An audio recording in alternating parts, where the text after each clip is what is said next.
Lekşimizden devam hürmetlik vatandaş. Bugün Çiğsak 2021 yılı 2. ayının 5. günü. Yukarı leksiyanın devamı.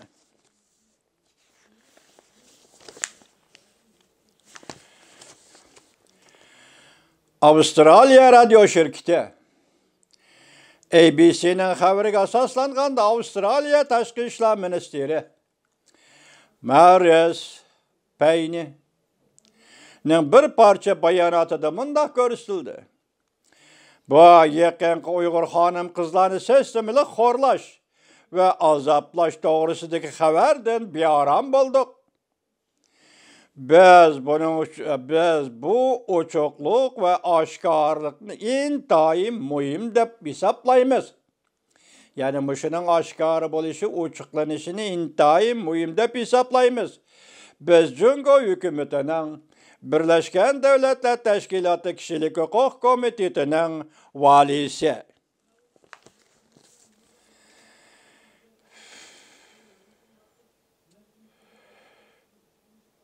Barchalat xonimni o'z ishiga olgan holda xalqaro kuzatuvchilarning darhol ahamiyatli holda to'sqinlikka uchramay Xinjiangga mustamlik Uyg'uriston kirishiga yo'l qo'yishiga davomli da'vat qilamiz. Jungo Tashqi ishlar ministrligining bayonotchisi Wang Wenbin payshanba kuni muxbirlarni kutib olish yig'inida mundaq dedi. Xinjiangda mustamlik Uyg'uriston jazolash lageri yo'q hamda sistemli bosqinchilik qilish va xo'rlash aslo mavjud emas. Hozirgi dunyo burungi dunyoda tulkining quyrug'i bir tutam ekan, hozirgi dunyoda Xitoyning quyrug'i bir tutam o'tadi.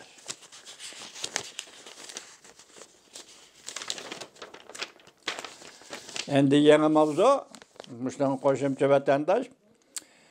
G'arb lageri Xinjiangda xonim qizlar bosqinchilikqa, xo'rlashga uchradi dedi. Beijing suratlik pakt bilan asli qiyofatni oshkor qildi. Mavzuli xabar 2. ayning 4. kuni Dovitor betida e'lon qilindi. Xabar bunday boshlandi. Amerika Qo'shma Shtatlar Davlat Mahkamasining bayonotchisi bunday ko'rsatdi. Boshda ko'rdik.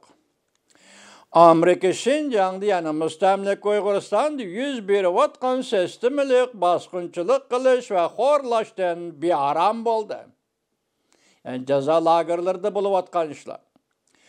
Jungo hukumati xalqaro kuzatuvchilarning Xinjiangga, yani mustamlik Uyg'uristonga kirib, mustaqil tekshirishga yo'l qo'yishi kerak deb ko'rsatdi. Angliya radio televiziya şirketi BBC xabar qilib mundaq ko'rsatdi. Tafsili paketlik so'zda oshkor qilindiki, Xinjiangda mustamlik Uyg'uristonda xonim qizlarga sistemli bosqinchilik qilindi va ular xo'rlandi. Germaniyalik olim Adrian Zennes BBC bu xabarning rostligini tasdiqladi. Bu to'g'ri, BBC'dagi bu xabarning rostligini tasdiqladi. Bu to'g'rida Jungo Tashqi ishlar ministrligining bayonotchisi Wang Wenbin mundaq dedi. Bu yolg'on uchurlarning kaynida pat-pat bizga tunishliq ismlar uchraydi. 2. ayning 4. kuni Jungo Tashqi ishlar ministrligida o'tkazilgan muxbirlarni kutib olish yig'inida bayonotchi Wang Wenbin yuqorqi savol-so'roqlarga javob berib mundaq dedi. Xinjiangda mustamlik Uyg'uristonda xonim qizlarga sistemli bosqinchilik qilish va xo'rlash asli mavjud emas. Jungo qonun bilan boshqaradigan davlat. Qonunni bilamsizmi Xitoy?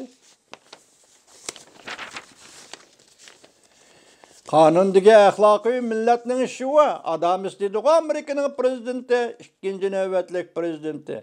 Qonun axloq. Qonun boyada axloq bo'lish kerak, axloq boyada qonun bo'lish kerak. Senda u bo'lmasa qonunni nima bilasan, Wang Wenbin apandi?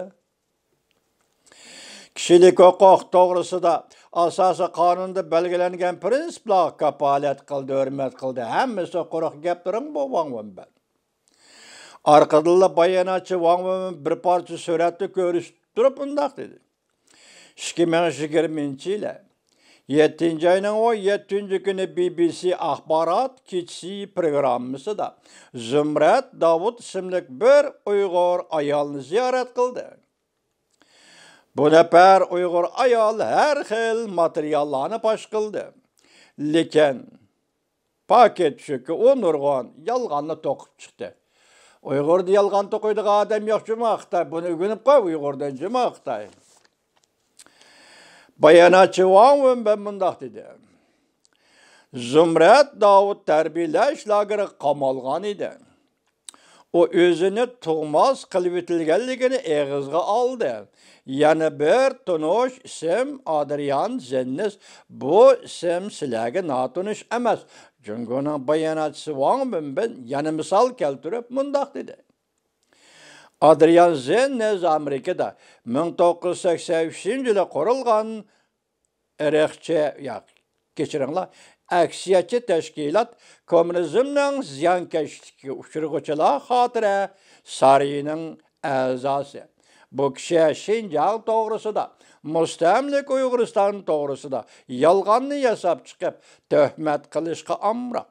İlan kılgan dokulatları söz degen sözleri yalgan saht ikenlige ispatlanıp durdu. Vamun ben mundak dedi.